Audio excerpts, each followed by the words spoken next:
रहे हैं जी न्यूज़ 18, हर खबर का सच।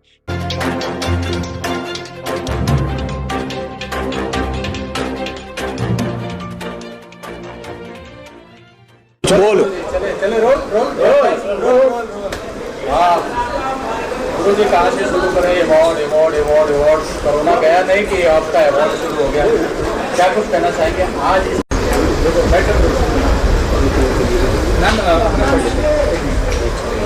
अपने बच्चे के साथ शुरुआत करना चाहूँगा। ये जो प्रोग्रेसिव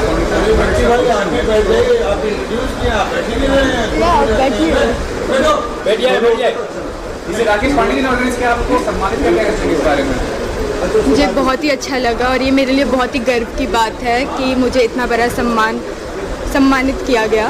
और इससे अच्छी बात तो हो ही नहीं सकता कि ह्यूमन राइट्स डे के दिन ये इतना अच्छा ओकेजन हो रहा है। And I am very fortunate कि मुझे इधर इनवाइट किया गया। जी, मेरा नाम पूजा मॉन्डल है। मैं एक मॉडल और एक एक्टर हूँ। मैंने साउथ मूवीज़ किया एज अ लीड और म्यूज़िक एल्बम, और अभी मैं विकी राणा जी के साथ एक हिंदी प्रोजेक्ट में काम करने वाली हूँ एज अ लीड।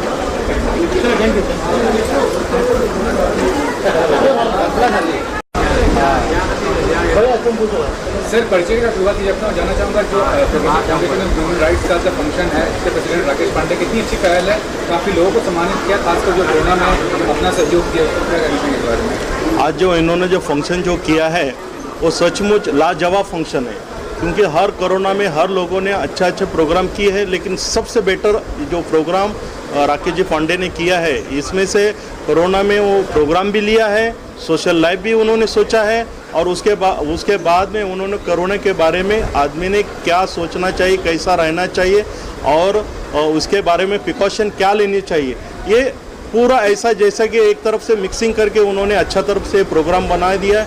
मैं शिवसेना की तरफ से ये प्रोग्राम को धन्यवाद देता हूं, और ऐसे ही प्रोग्राम हर टाइम में हो जाए, और उसे उनका सब टीम का यहाँ मैं धन्यवाद देता हूं, ताकि ये बम्बई में फर्स्ट टाइम ये अच्छा प्रोग्राम हो गया है।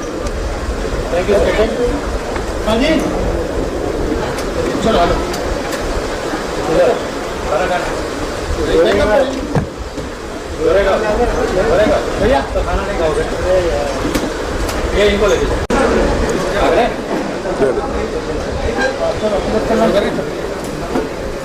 शुरू कीजिए सर। सर, परिचय के साथ शुरुआत कीजिए अपना। जानना चाहूँगा जो progressive foundation of human rights ने आपको ये सम्मानित किया है, राकेश पांडे जी जो इसके संस्थापक प्रेसिडेंट हैं, क्या कहते हैं, कितनी अच्छी पहल है ये?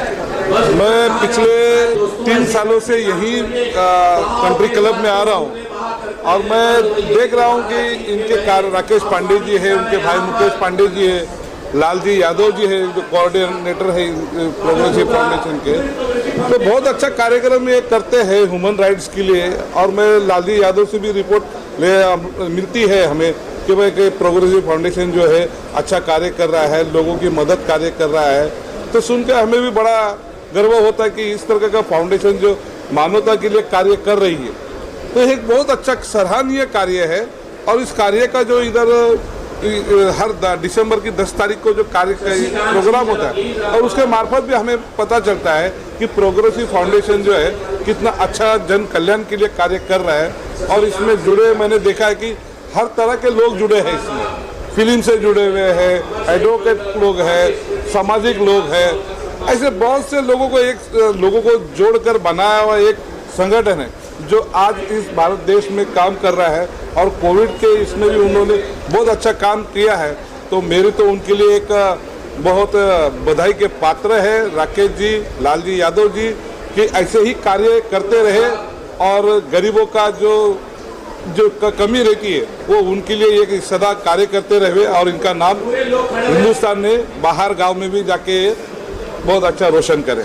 उत्तम जी, एज ए सोशल वर्कर कैसे देखते हैं इस तरीके का कार्यक्रम जब लोग करते हैं, तो समाज को इससे क्या बेनिफिट होता है? एज ए सोशल वर्कर आप कैसे देखते हैं? देखो, मैं भी बीजेपी का कार्यकर्ता हूँ, पिछले 27 सालों से मैं काम कर रहा हूँ, और मैं खास करके अटल बिहारी वाजपेयी जी के 25 दिसंबर को उनका जन्मदिन होता है, और पिछले 13 सालों से मैं मेडिकल कैंप भरा रहा हूँ, और बड़े बड़े मेडिकल कैंप भरा रहा हूँ।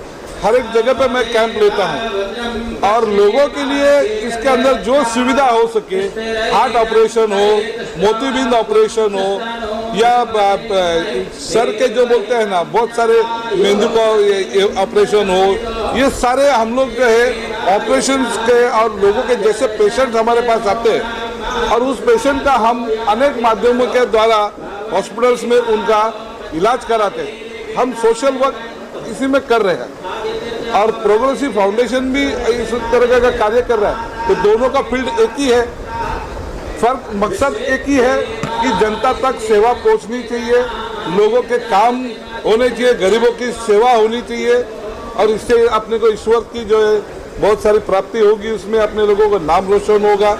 इस तरह से सोशल कार्य से धन्यवाद। सर पर्टिकुलर शुरुआत की जानना चाहूँगा, आज प्रोग्रेसिव फाउंडेशन राइट्स का ये जो फंक्शन है राकेश पांडे जी जो प्रेसिडेंट है, कितना अच्छा पहल है, काफी लोगों को सम्मानित किया, खासकर जो कोरोना में। आज 10 दिसंबर विश्व मानवाधिकार दिवस। मानवाधिकार दिवस इसलिए मनाया जाता है कि भाई लोगों का एक फंडामेंटल राइट्स है और संतोष पांडे जी, उनके भाई राकेश पांडे जी जो पूरे राष्ट्रीय अध्यक्ष है, वो हर वर्ष इस प्रोग्राम को मनाते हैं और लोगों को अवेयर करते हैं, लोगों को उसकी जानकारी देते हैं विश्व मानवता के लिए। और मानवता के लिए लोगों को जागरूक होना चाहिए, ये हमारा फंडामेंटल अधिकार है। चाहे वो स्कूल हो, चाहे अस्पताल हो, चाहे कोई सरकारी कार्य हो, कोई सरकारी कामकाज हो, हर चीज़ में लोगों को बढ़ चढ़ के हिस्सा लेना चाहिए। और सरकार हमारे लिए प्रतिबद्ध है, हमारे कार्य के लिए प्रतिबद्ध है, हमारे सेवा के लिए प्रतिबद्ध है। जनता उसका कर देती है, जनता कर चुकाती है, जिससे उन लोग सरकारी कर्मचारी लोग हैं। तो मानवाधिकार लोगों को जागरूक करने के लिए ये कार्यक्रम हर वर्ष मनाया जाता है और उसी प्रकार ये आगे से चलता रहेगा और लोगों को उसकी जानकारी, अवेयरनेस देते रहेंगे। बहुत दिनों से आप जुड़े हैं इस संस्था से, सामाजिक संस्था है और आप भी सामाजिक वर्क करते रहते हैं। तो कैसे देखते हैं इन सब चीज़ों को, जब काफ़ी दिनों से ये चल रहा है आगे, कैसे देखते हैं? आपने सही पूछा। मैं पूर्व पार्षद हूँ और अभी मैं मुंबई प्रदेश महामंत्री रह चुका हूँ भारतीय जनता पार्टी में। आज मैं भाजपा का जिला मंत्री हूँ और ये जो संस्था है वो लोगों को अवेयर करने के, लोगों को सामाजिक और समरसता के लिए जानी जाती है। और मुझे अभी मुंबई इंचार्ज दिया गया है इस संस्था से। Progressive foundation on human right में मुझे मुंबई का इंचार्ज दिया गया है। मैं इस संस्था को हर जिले जैसे मुंबई के अंदर 6 जिले होते हैं, उस 6 जिले को जिला अध्यक्ष बना के, हर मंडल को मंडल अध्यक्ष बना के इस संस्था को जन जन तक पहुंचाने का कार्य मुझे जिम्मेदारी दी गई है। और मैं भली भांति उस जिम्मेदारी को निभाऊंगा और लोगों तक पूरी जानकारी पहुंचाने का कोशिश करूंगा। राकेश जी का चलिए स्वामी जी का मैं जानना चाहूँगा कि ये जो progressive foundation of human rights का फंक्शन था, जो राकेश पांडे जी प्रेसिडेंट है, कितना अच्छा पहल है, काफ़ी लोगों को सम्मानित किया गया, कोरोना के लिए काफ़ी लोगों ने अच्छा संघर्ष किया। देखिए, राकेश पांडे जी का ये जो प्रोग्रेसिव ह्यूमन राइट्स का जो फाउंडेशन है, कई वर्ष हम इसमें आए, पिछले साल भी आए थे। समाज का काम समाज में करना आसान नहीं होता, क्योंकि हर आदमी को अपनी पड़ी हुई है, किसी को फुर्सत नहीं होती। और ऐसे विषम समय में जहां आदमी इतना स्वार्थी हो गया है कि अपने छोड़ के दूसरे के लिए कुछ करने का नहीं है उनके अंदर कुछ जज्बा, ऐसी परिस्थिति में राकेश पांडे जी, इनके सहयोगी लोग ह्यूमन राइट्स के लिए और उनको जागृत करने के लिए, उनको सामाजिक कठिनाइयों में सहयोग करने के लिए, वो कानूनी हो, मेडिकल हो, शिक्षा हो, हर तरह के सहयोग के लिए कार्य कर रहे हैं। अब जितना भी इनके पास साधन है उससे कर रहे हैं, तो बड़ा काम है और इसमें सबको आगे आना चाहिए। हम तो ये कहेंगे कि जो लोग ये सुन रहे हैं वो और भी सहयोग करें, वो भी आगे आए तो बड़े लेवल पे और भी कर पाएंगे।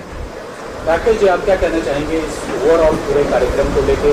कितना चैलेंज रहा, कितना पेन लिया आपने, कितनी कठिनाई रही लोगों को इकट्ठा करना, और इस देखिए सामाजिक कोविड के दौर में कैसे देखते हो, क्या कुछ कहना चाहिए? सामाजिक कार्यों में तकलीफ तो हमेशा बहुत ही होती है। जो भी हम लोग प्रोग्राम ऑर्गेनाइज करते हैं, इतना आसान नहीं होता है उनको ऑर्गेनाइज करना।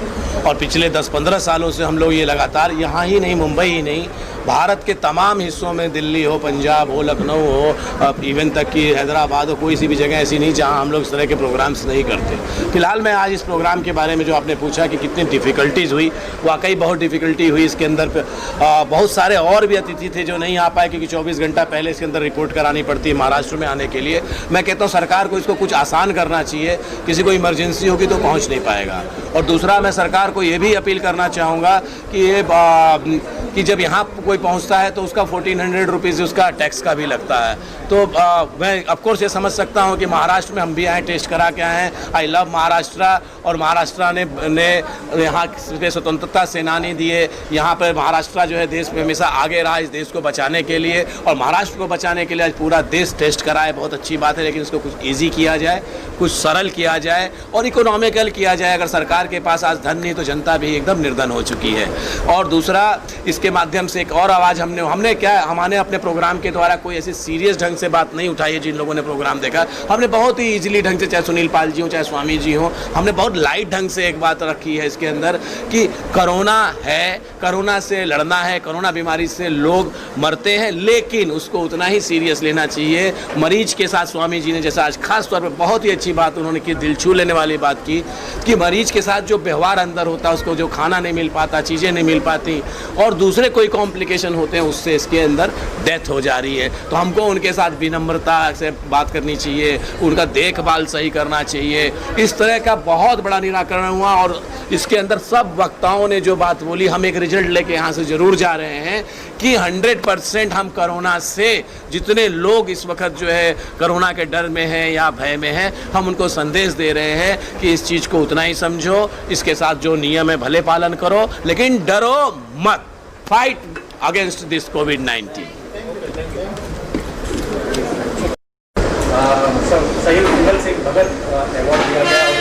देखिए, ये ह्यूमन राइट्स सोसाइटी है जो हम लोग स्मृति चिन्ह देते हैं, मतलब ह्यूमन राइट्स डे के वक्त, मतलब मंगल पांडे जी का। और ये जो इसको अवार्ड की नाम दे दीजिए या स्मृति चिन्ह दे दीजिए, ये इसलिए दिया जाता है कि जो भी हमारे से जुड़ते हैं इस संस्था से, इस फाउंडेशन से, तो उनके मान सम्मान में ये होता है। और रही बात कोरोना काल की, तो मार्च के बाद में तो हमें लगा कि हम पता नहीं कौन सी दुनिया में आ गए हैं। मैंने मेरी उम्र के हिसाब से, जो मेरी उम्र है, अमूमन लोगों को तो पता होगा नहीं है तो मैं फिर भी बोल देता हूँ, 64 साल की उम्र में से मेरे 10 साल निकाल दीजिए, 54 साल की ज़िंदगी में मैंने ऐसे दिन कभी नहीं देखे कि ईश्वर तक नाराज़ हो गए हमसे, ऊपर वाले तक नाराज़ हो गए हमसे, अपने तो थे ही। तो आप ये समझ लीजिए कि मंदिर, मस्जिद, गुरुद्वारे, दरगाहें, हर धार्मिक स्थल बंद होने के बावजूद इंसानों से ये कहा गया कि भाई कैसे बच सकते हो अपने आप से। तो सैनिटाइज़र आ गया, मास्क आ गया, छोटी मोटी दवाइयाँ आ गई। मैंने भी अपनी तरफ से लोगों को काफ़ी ज्ञान बांटने की तो बात नहीं कहूँगा कि हिदायत दी, कुछ सुझाव भेजे कि भाई अगर आप अपने ब्रीदिंग सही रखोगे, चेस्ट में अगर ब्रीदिंग सही है, जैसे अगर इसका उच्चारण करते हो या ओम कह रहे हैं, अच्छी बात है, नहीं है कहीं बैठे हो तो मतलब एक ज्ञान की तरह से, अगर ध्यान की तरह से आप करते हो, मेरा ये मानना है कि आपके आसपास में कोरोना नहीं आ सकता। और बाकी बात तो सही है कि भाई मास्क पहनो, सैनिटाइजर से हाथ धो, साबुन वगैरह से हाथ धोते रहो।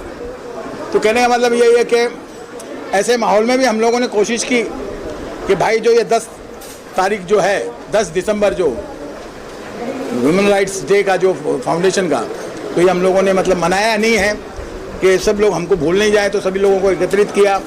खास करके मीडिया वालों को हमने किया कि ऐसे मौके पे इन लोग आते रहते हैं, हम लोगों को आप लोग कवर करते हो।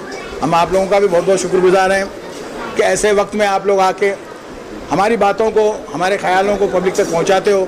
हम ईश्वर से यही प्रार्थना करेंगे सब मिलके रहें, स्वस्थ।